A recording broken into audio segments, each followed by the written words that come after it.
Wow, there's so many of you out there. Thank you very much for coming. My fellow countrymen, my fellow Singaporeans, in this election, we know that you want more checks and balances. Yes?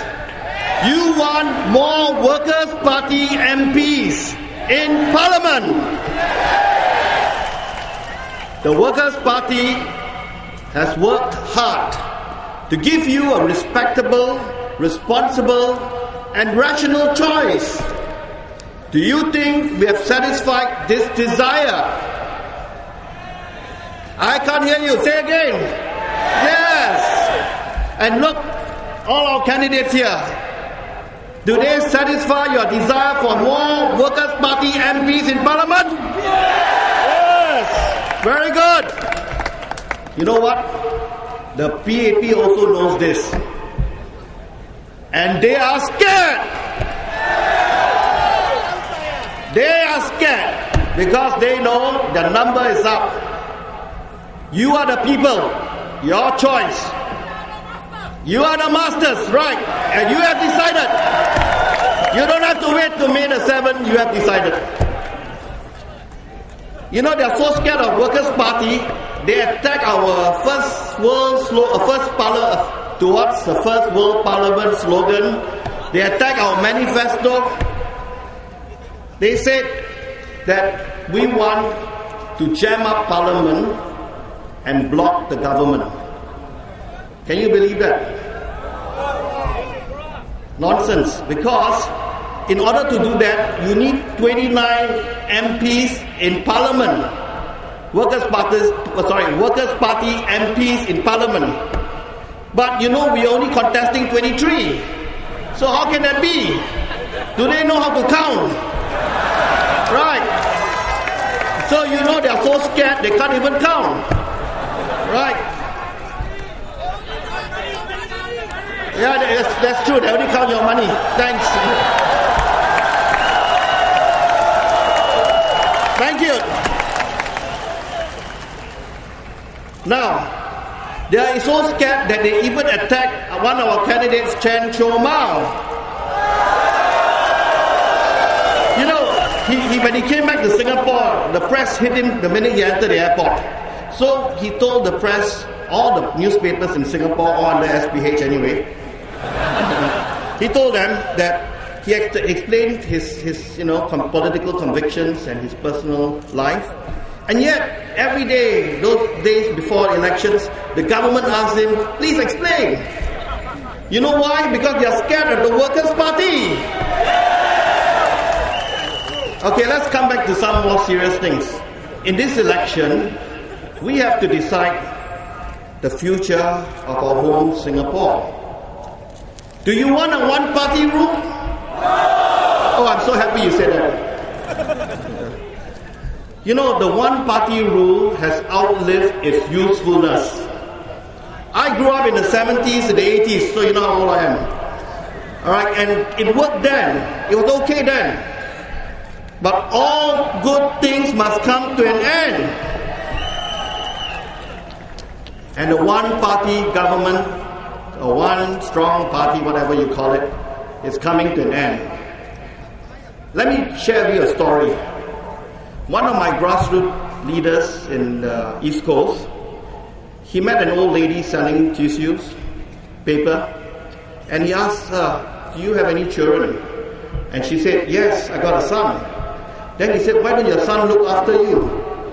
And you know what she answered in Hokkien? She said, Wa bo xiang cheng hu, wa mai hao yi xi. She said, I'm not like the government, I don't want him to die. She doesn't want to burden her son with more weight on his shoulders. Is this the vision of a one-party PAP rule? Let me give you another example of trust and one-party rule. You know, in Japan, the recent nuclear accident, the company that did it was a very trusted company. It's called Tokyo Electric Power Company. It was not transparent, and all of Japan and the world paid for it. We trusted them, and they made a mistake, and that led to almost the ruin of Japan. So lack of transparency, lack of accountability. Without transparency, you can't have accountability, has led to an unfortunate situation for Japan. Do you want this to happen to Singapore? Then do the right thing.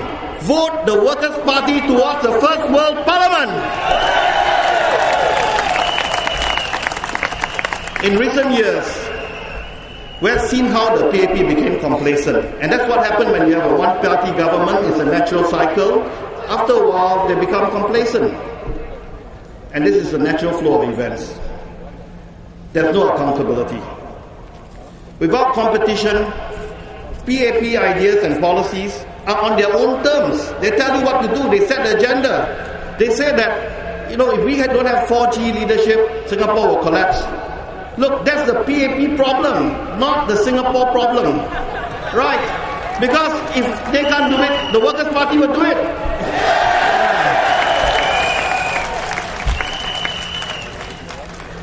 So, if the one-party government, as what they say, is so good, are you feeling 100% happy? No. Good. So just imagine, like my colleague said earlier, if only Singtel, no M1, no StarHub, you will be at the mercy of Singtel.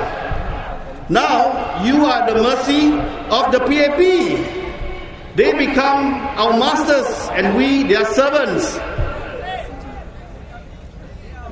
Complacency, I don't have to repeat over again. YOG, they print 45,000 certs. They have to recall all of it due to a printing error. Maybe that's why they exceeded their budget by 300 times. Or 3 times, sorry. And then they say it won't flood in 50 years. I think the heavens must have heard them because it flooded again and again. Well, for Mat Salamat, I'll leave it to Mr. Chiang. I think he can deal with it.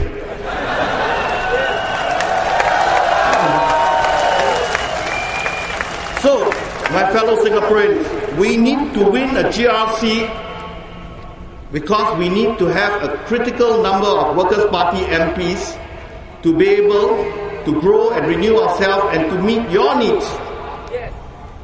Let's talk about foreign workers, all right? They brought so many foreign workers. We Singaporeans, we are very warm and friendly, right? We welcome foreigners, especially those who want to do work that we don't want to do, right? Now we appear to become like anti-foreigner. What happened? Right? We always welcome people. It happened because the PAP brought in so many foreigners, until we who are born in Singapore, who are Singaporeans, are only 60% of the population or less. They made us anti-foreigners. Not us. We are warm and friendly people. We gave them a blank check and they do whatever they wanted with it. But if you vote Workers' Party towards the First World Parliament, this won't happen again. The PAP said that these foreign workers are cheaper. Actually, it's not fair to the Singaporean. The Singaporean worker has to pay the expensive cost of living in Singapore, and it's growing more expensive every day, and expensive HDB flats. For a foreigner, earning 1,000 Sing dollars is like earning $5,000 back home. So it's not a level playing field. They work here in the short term, and then they go back home rich. But the Singaporean worker has to live here all the time. We have no option. So is this fair? Of course it's not fair. So we are fighting against foreign workers with our arm half chopped. Which government will do this to you? The PAP government, one-party government, right? Let me tell you another story. One of the East Coast residents called me up and he told me he wanted to work in this company. And this company has a lot of customer-facing type positions, and they hired about 200 Filipinos to do it. And he's in his 50s. He said a lot of Singaporeans want to do this job actually. They pay the workers about $1,800, which is fairly attractive. But the company said they only want young people. So now it's gone beyond cost. If we don't watch it, it becomes an age discrimination. So the foreign workers coming here to work with us, to take our jobs, it's not just because they are cheaper. Now because they are younger, it makes the level playing field even more unlevel. Is this fair to us? No. Okay, let me tell you about U-turns. All right? The Prime Minister said that we heard you, we're going to reduce the number of foreign workers because we know you're not happy. Now, do you know why they say that? Or why he said that? Because the Workers' Party is strong.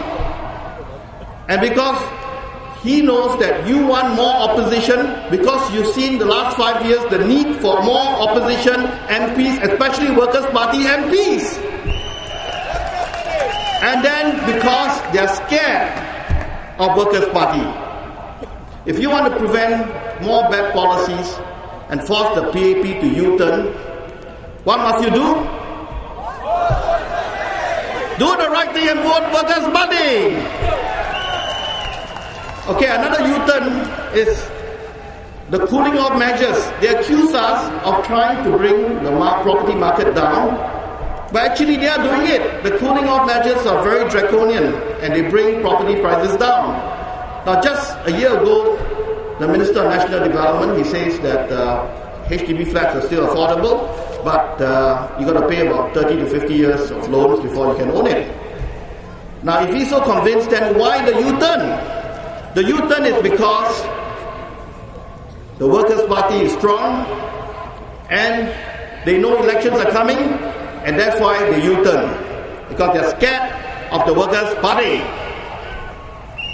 Okay, at the end of the day, the PAP candidates are good people, but Singapore is bigger than the PAP. The one-party parliament goes against nature. So my fellow Singaporeans, follow your heart. Follow your instincts. You know that you just think that 2 opposition members of parliament today is not enough. I know you know it. I know you feel it. Alright? So just follow your heart and do the right thing on May the 7th. Now, one final message why the PAP is scared of us. It's not just because we've got good candidates with passion and sincerity to serve you. It is because we have the most deadly secret weapon. You know who they are? Yes, you, the people of Singapore, and the Workers' Party and the people of Singapore, we are one. Power to the people. Vote for a first world parliament. Do the right thing and vote the Workers' Party. My name is Eric Tan. I'm the East Coast candidate and I love Singapore.